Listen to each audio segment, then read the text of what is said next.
이야기 시작 전에 구독과 좋아요는 저희에게 큰 힘이 됩니다. 겨울이 깊어지면 세상은 하얘지기보다 잿빛으로 변한다. 11살 태호는 그 잿빛 속에서 홀로 존재하고 있었다. 폐건물 지하, 콘크리트 바닥에 몸을 웅크린 채 그날도 눈을 맞으며 깨어났다. 천장은 금이 가 있었고 바닥에 냉기는 뼛속까지 스며들었다.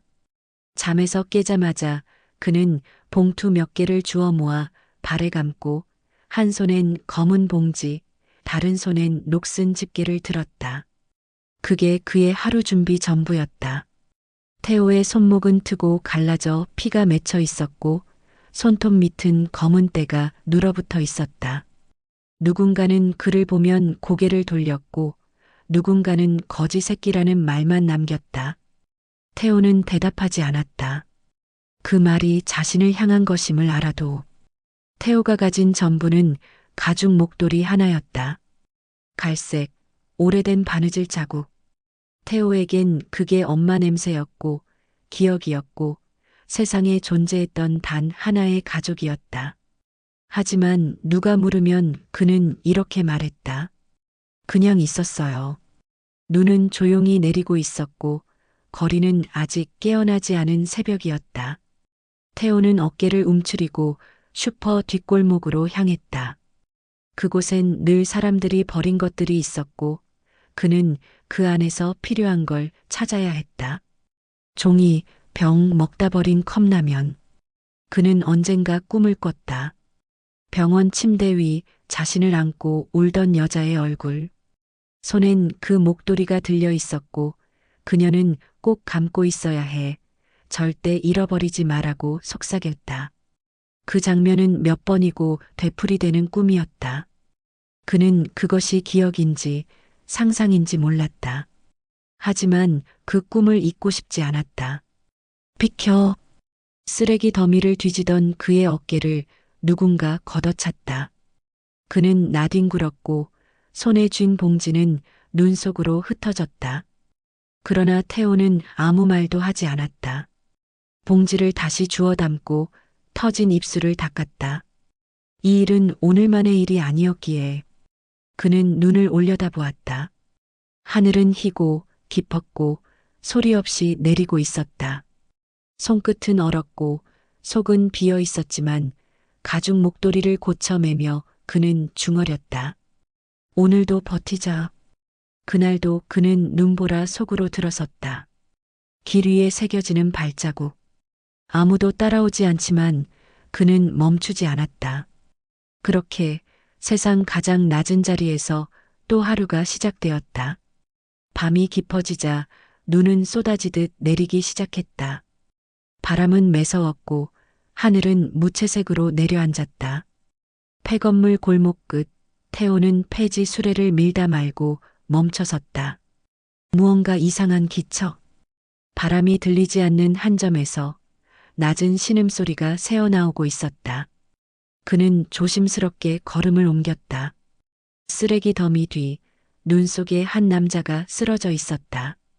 얼굴은 하얗게 질려 있었고 옷은 얼어붙어 바닥에 달라붙어 있었다. 손끝이 파랗게 변해 있었고 입술은 거의 굳어 있었다. 태호는 본능적으로 느꼈다. 이 남자는 지금이 아니면 죽는다는 걸. 누구도 돕지 않을 거였다. 여긴 CCTV도 없고 사람도 없고 신고를 받아줄 어른도 없다. 태호는 숨을 몰아쉬며 남자의 팔을 잡았다. 그리고 폐차장 쪽 낡은 봉고차를 향해 끌었다. 눈은 허리까지 쌓여 있었고 그의 작은 몸은 휘청거렸다. 그러나 그는 포기하지 않았다. 남자의 무게는 세상 같았지만 태호는 이를 악물었다. 폐차 문을 열고 녹슨 매트 위에 남자를 눕혔다. 차량 내부는 냉동고 같았지만 바람을 막을 수는 있었다. 태호는 자신의 외투를 벗고 남자의 가슴 위에 덮었다. 그리고 마지막 남은 갈색 가죽 목도리를 풀어 조심스럽게 그의 목에 감았다. 그 순간 남자의 손목에서 반짝이는 무언가가 눈에 들어왔다. 낡고 금이 간 병원 팔찌였다. 희미한 코드와 숫자들, 이름은 거의 닳아 사라져 있었다. 태호는 그것을 몇 번이고 바라보았다. 이유는 몰랐지만 어딘가 익숙한 기분이 들었다. 어린 시절 병원 복도에서 들리던 뭔가 그것과 닮아 있었다. 그는 봉고차 안에서 남자 옆에 앉았다. 추위는 참을 수 있었고 배고픔도 익숙했다. 하지만 이상하게도 이 남자의 숨소리가 끊어질까봐 겁이 났다. 태호는 밤새도록 잠들지 않고 앉아 있었다. 창밖에선 눈보라가 기세를 더했고 봉고차 안은 숨소리 하나로 간신히 살아 있었다. 한밤중 바람이 봉고차 창을 흔들었다. 무심코 고개를 돌린 태호는 깜짝 놀랐다. 창에 기대선 노인이 그들을 바라보고 있었다. 순간 눈을 비비고 다시 보니 아무도 없었다. 착시인지 꿈인지. 그러나 태호의 가슴은 왠지 알 수 없는 불안으로 떨렸다. 그는 자리에서 일어나 봉고차 문을 열었다. 눈보라 속에 아무도 없었다. 그저 고요. 그리고 눈. 그는 다시 돌아와 남자 옆에 앉았고 마음을 다잡았다. 이 사람 살려야 해. 누군가는 꼭 한 번은 나를 살릴 수도 있었을 테니까. 그 밤은 그렇게 두 생명이 엉킨 채로 지나갔다. 새벽이 가고 회색 하늘이 조금씩 밝아오던 무렵 남자의 눈꺼풀이 떨렸다.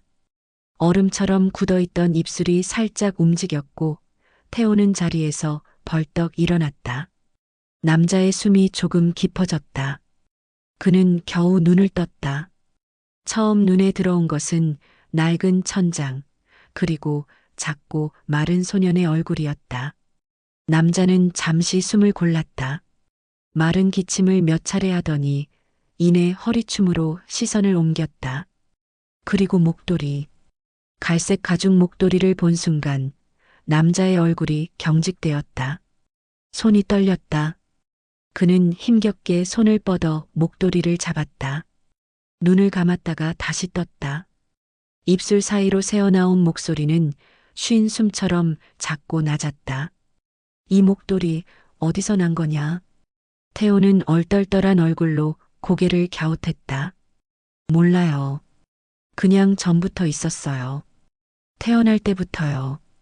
그 말을 들은 남자는 순간 모든 숨이 끊기는 듯한 표정을 지었다. 눈동자가 젖었다. 마치 오래된 기억의 파편이 다시 떠오른 사람처럼. 그는 입술을 달싹이며 말을 잇지 못했다. 결국 그는 말없이 태호를 바라보다 눈을 감았다. 봉고차 안은 다시 정적에 잠겼다. 태호는 남자에게 물을 먹이고 떨리는 몸을 덮었다. 그는 그날 이후로 처음으로 누군가를 살리고 싶다는 마음을 느꼈다. 그 감정은 낯설고 따뜻했다. 잠시 후 남자는 품에서 뭔가를 꺼내 태호 옆에 놓았다. 작고 접힌 종이. 그리고 그 위에 얇은 볼펜 자국. 그는 말을 아끼며 손끝으로 그것을 가리켰다. 혹시 이건 내가 나중에 그리고는 말이 끊겼다. 그는 다시 깊은 잠에 빠지듯 눈을 감았다. 그 순간부터 태호는 혼자였다. 눈보라는 점점 잦아들었고 세상은 다시 고요해졌다. 다음 날 아침 봉고차 안은 텅 비어 있었다. 남자는 사라졌다. 태호는 당황해 주변을 살폈지만 어디에도 그 흔적은 없었다. 다만 접힌 메모 한 장이 그 자리에 남아 있었다. 태호는 그것을 펴보았다. 낯선 필체로 한 문장이 적혀 있었다. 이 목도리는 내 아들에게 주기 위해 만든 것이다. 그 순간 태호의 손이 떨렸다. 무엇을 의미하는지 완전히 이해할 순 없었지만 왠지 모르게 가슴 깊은 곳이 아려왔다. 그는 목도리를 매만지며 그 말의 의미를 되뇌었다. 그리고 메모 아래 흐릿한 병원 이름과 날짜가 적혀 있었다. 우리 여성병원 2013.12 24. 태호의 생일. 그것은 그가 고아원에 등록된 날짜이기도 했다. 그는 눈을 깜빡이며 허공을 바라보았다. 무언가가 움직이기 시작한 느낌. 그것은 아주 오래전 멈춰 있던 시계가 다시 돌아가기 시작하는 듯한 조용한 울림이었다. 그날 태호는 목도리를 한 번 더 고쳐맸다. 바람이 다시 불고 있었지만 그 목도리는 이제 더 이상 단순한 천 조각이 아니었다. 그것은 연결된 실마리였고 잃어버린 이름을 찾을지도 모를 열쇠였다. 봉고차 안에서 남자가 사라진 이튿날 아침, 고아원이 술렁였다. 흔히 오는 손님들과는 다른 검은 정장이 선명한 사람들. 고급 승용차가 흙바닥 위를 조심스럽게 굴러들어왔다. 차량 문이 열리자 낯선 어른들이 내렸다. 그리고 그들은 단도직입적으로 말했다. 태호라는 아이를 찾고 있습니다. 원장은 당황했지만 마침 안쪽에서 나오는 태호를 발견한 그들은 바로 그를 차에 태웠다. 태호도 어리둥절한 채 거절하지 못하고 따라 나섰다. 조수석에 앉은 남자는 아무 말 없이 병원 팔찌의 복사본을 꺼내 태호의 옆에 내려놓았다. 서울 시내 고급 병원. 긴 복도, 자동문, 살균 냄새. 태호는 처음 보는 이 모든 풍경 앞에서 눈이 휘둥그레졌다. 사람들은 그를 보고 경례하듯 인사했고 몇몇 간호사는 수군거렸다. 저 아이가 회장님이 찾으시던 그 아이래. 회장실이라 불리는 병동 꼭대기층의 한쪽 방. 고급스러운 커튼과 무채색 가구들이 배치된 조용한 공간이었다. 침대 위엔 그날 밤 눈 속에서 봤던 남자가 누워 있었다. 머리는 누워 있을 뿐인데도 단정했고 얇은 입술은 말없이 닫혀 있었다. 그는 아직도 의식을 되찾지 못했지만 의료진은 말했다. 깨어나면 반드시 아이를 곁에 두라고 하셨습니다. 태호는 이해할 수 없었다. 왜 자신이 여기에 있는지, 그날의 만남이 어떤 의미였는지. 하지만 남자의 얼굴을 다시 마주한 순간 이상한 평온함이 그를 감쌌다. 마치 오래전 본 적 있는 사람처럼 익숙한 기운. 의사는 태호에게 병원 측에서 제공한 임시 방안으로 안내했다. 방 안엔 옷 한 벌과 따뜻한 죽이 놓여 있었고 창문 밖으로는 도심의 풍경이 낯설게 반짝였다. 태호는 그곳에서 혼자 앉아 목도리를 꼭 쥐었다. 차가운 손길에도 불구하고 그 감촉은 어딘지 따뜻했다. 늦은 밤 그는 다시 병실 문 앞에 섰다. 조용히 손잡이를 돌리자 남자의 숨소리가 규칙적으로 들려왔다. 그의 머리맡엔 간호사가 놓고 간 수액과 의료기기들이 조용히 작동 중이었다. 태호는 조용히 다가가 남자의 손을 가볍게 잡았다. 기다릴게요. 그러니까 다시 일어나 주세요. 그리고 돌아서려던 순간 침대 옆 탁자 위에 놓인 작은 노트 한 권이 보였다. 태호가 메모와 병원 팔찌를 들여다보며 느꼈던 그 알 수 없는 연결의 끈이 점점 굵어지고 있었다. 그의 인생은 단 하루 만에 낡은 봉고차에서 병원 최상층까지 옮겨졌다. 그리고 그것은 시작에 불과했다.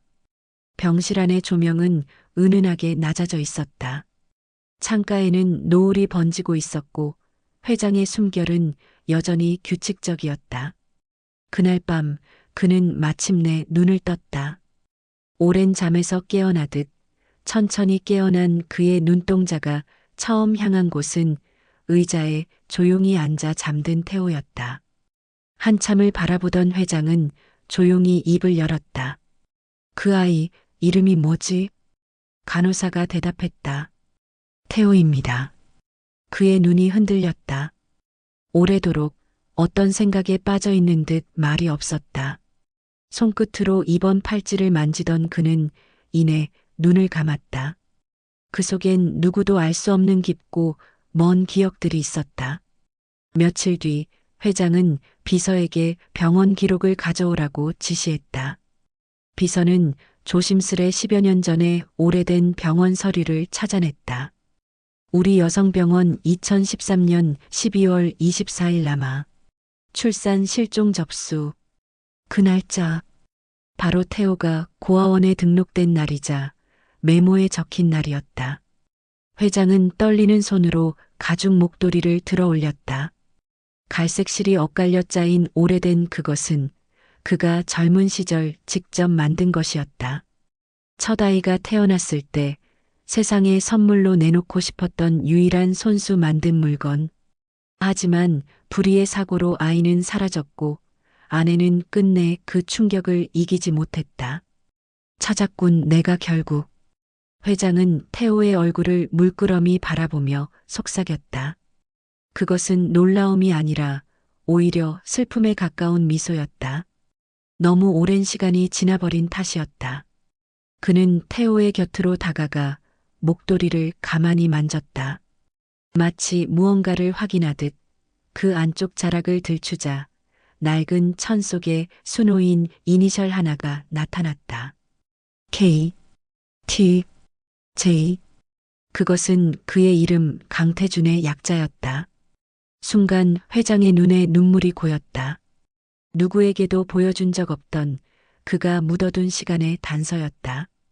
그날 저녁 그는 기자도 고아원도 아닌 비서에게 조용히 말했다. 이 아이를 위한 준비를 시작해주게. 그리고 다시는 혼자 남지 않게 해줘. 병실 안의 공기는 달라졌다. 말없이 서로를 바라보는 그 두 사람 사이에 피보다 진한 무언가가 천천히 흐르고 있었다. 그리고 그 순간 밖에서는 첫눈이 조용히 내리기 시작했다. 회장은 조용히 책상 앞에 앉아 손에 쥔 병원 팔찌를 바라보고 있었다. 그 조그만 플라스틱 띠 하나가 세월을 가로지르듯 그의 손바닥 위에 가만히 놓여 있었다. 붉게 바랜 이름란은 이미 달아 있었고 병원 코드만이 희미하게 남아 있었다. 그는 병원 기록 보관실로 사람을 보냈다. 그리고 몇 시간이 흐른 뒤 회색 박스 하나가 그의 앞에 도착했다. 먼지 낀 서류철들 속 하나의 봉투가 따로 포장되어 있었다. 12월 24일 남아 실종 처리. 그 봉투를 여는 순간 그의 손끝이 떨렸다. 기록지에는 분명히 적혀 있었다. 2013년 12월 24일 오후 2시 42분 출산. 모 고윤서 부 강태준. 신생아 체온 이상으로 분리 보관 중 실종. 사라진 아이, 누구도 찾을 수 없었던 아이. 그날 이후 아내는 무너졌고 그는 그 기억을 밀어두며 살아왔다. 하지만 병원 팔찌는, 메모는, 그리고 목도리는 모두 이 한 점을 가리키고 있었다. 태호가 태어난 날. 태호가 입양되지도 보호받지도 못한 채 세상으로 흘러나온 그날. 강 회장은 이 말을 짚었다. 기억 저편에 희미하게 남아있던 아이 울음소리와 아내의 울부짖음이 다시금 되살아났다. 한 장의 기록이 수많은 밤의 죄책감과 맞닿았다. 그는 조용히 자리에서 일어나 병실로 향했다. 태호는 창가에 앉아 있었고 회장의 발소리를 듣자 천천히 돌아보았다. 혹시 그 팔찌에 뭐가 써 있었나요? 태호의 질문에 그는 대답하지 않았다. 대신 회장은 자신의 손을 들어 조심스럽게 태호의 팔에 팔찌를 채워주었다. 그것은 오래전 사라졌던 삶의 일부를 되돌려주는 의식 같았다. 이건 원래 너의 거야. 회장은 그렇게 속삭였다. 그리고 다음 날 아침 병원 정문 앞 전광판에는 이렇게 적혀 있었다. 강태준 회장, 실종되었던 친아들 10년 만에 상봉. 사람들은 놀랐고 기자들은 몰려들었다. 하지만 그날 저녁 회장과 태호는 병실 한켠에서 조용히 마주 앉아 있었다. 말보단 침묵이 많았고 두 사람의 눈동자엔 닮은 결이 흐르고 있었다. 팔찌 하나가 밝혀낸 진실. 그것은 단순한 신분 이상의 것이었다. 혈육, 운명, 그리고 사라지지 않았던 시간의 복원이었다. 밖에서는 다시 눈이 내리고 있었다. 하지만 이번 눈은 낯설지 않았다. 그날 이후 병실의 공기는 조금씩 바뀌었다. 태호는 여전히 말이 없었지만 그의 눈빛엔 미묘한 온기가 돌아오기 시작했다. 강 회장도 마찬가지였다. 그는 매일 아침 책을 들고 병실로 들어왔다. 책장은 언어와 문화, 세계의 역사 같은 것들로 가득 차 있었다. 언젠가 아들과 함께 나누고 싶었던 이야기들, 그러나 한 번도 나눌 수 없었던 이야기들이었다. 태호는 처음엔 조용히 듣기만 했다. 하지만 며칠이 지나자 그는 책의 한 문장을 따라 조용히 읽기 시작했다. 그 순간 회장의 손끝이 흔들렸다. 그가 상상만 했던 장면이 현실 속에서 이루어지고 있었다. 어느 날 간호사가 작은 상자를 가져왔다. 태호의 이름이 적힌 서류와 함께 오래된 사진 한 장이 들어 있었다. 사진 속엔 젊은 시절의 강 회장과 아내가 함께 아이를 안고 웃고 있었다. 태호는 조용히 사진을 들여다봤다. 그리고 회장에게 말했다. 엄마는 어디 계세요? 회장은 긴 침묵 끝에 고개를 숙였다. 먼저 갔단다. 내가 사라진 그의 겨울에. 그날 밤 태호는 처음으로 회장의 곁에서 잠들었다. 가죽 목도리를 베개 삼아 조용히 누운 채 다음 날 아침 언론은 기적의 상봉이라며 떠들썩했지만 회장은 인터뷰를 단호히 거절했다. 그는 기자들 앞에서 단 한마디만 남겼다. 이 아이는 내 아들입니다. 더는 혼자 두지 않겠습니다. 그 선언은 짧았지만 병원에 있던 모든 이들의 가슴을 울렸다. 누군가는 눈물을 닦았고 누군가는 태호를 따뜻하게 바라보았다. 혈연은 때로 증명될 필요가 없었다. 진심은 눈빛으로도 전해졌고 두 사람 사이의 말보다 더 깊은 무언가가 흘렀다. 창밖엔 또 눈이 내리고 있었다. 하지만 이번 눈은 마치 오래된 이불처럼 따뜻하게 그들을 덮고 있었다. 며칠 뒤 병원 퇴원 수속을 마친 강 회장과 태호는 함께 병원을 나섰다. 초겨울의 공기는 여전히 차가웠지만 두 사람의 걸음은 느리고도 단단했다. 태호는 강 회장의 손을 놓지 않고 끝까지 걸었다. 그 손은 오래전에 잃어버린 온기를 다시 찾은 듯 떨림이 없었다. 차에 오르기 전 태호는 가방을 열어 낡은 목도리를 꺼냈다. 그동안 단 한 번도 풀지 않았던 그것을 조심스럽게 접어 강 회장의 목에 감아주었다. 추우실까 봐요. 짧은 말 한마디였지만 그 안엔 오랜 기다림과 용서, 그리고 새로운 시작이 담겨 있었다. 강 회장은 눈을 감은 채 그 감촉을 느꼈다. 그것은 오래전 갓 태어난 아이를 감쌌던 따뜻함과 닮아 있었다. 그날 저녁 태호와 강 회장은 함께 식탁에 앉았다. 따뜻한 국이 놓이고 하얀 밥이 퍼져나왔다. 오랜만에 맞은 가족의 식사. 말이 많지는 않았지만 눈빛은 자주 마주쳤고 서로의 그릇에 반찬을 덜어주는 손끝이 조심스레 닿았다. 한밤중 태호는 책상에 앉아 무언가를 적고 있었다. 낡은 공책 맨 마지막 장에 그는 조용히 글씨를 남겼다. 눈보라 속에도 봄은 숨어 있었습니다. 그 글귀 아래 그는 병원 팔찌를 붙여두었다. 그리고 문득 그 아래 한 문장이 덧붙여졌다. 우리는 서로를 찾기 위해 잃어버렸던 시간 속을 걸어왔습니다. 다음 날 두 사람은 함께 마을 고아원을 찾았다.